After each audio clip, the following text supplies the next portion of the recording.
The 20th technical meeting between the two sides took place last week in Hanoi. This latest conference focused on U.S. participation in the search and recovery missions. We're going to be conducting joint operations, and the idea behind these technical talks was to develop the game plan for conducting those investigations with both Vietnamese and American search and recovery teams. Since the end of the Vietnam War in 1975, 190 American remains have been recovered and more than 1,000 live sightings have been reported. 12% of those sightings remain unresolved and are of serious interest to U.S. investigators.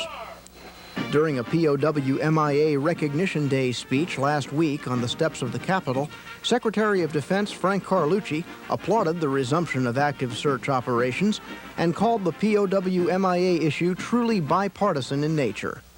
By being here today, we are sending a message to the world community that America has unshakably resolved to see that any Americans still held captive are returned, and that all recoverable remains will be laid to rest in their native land.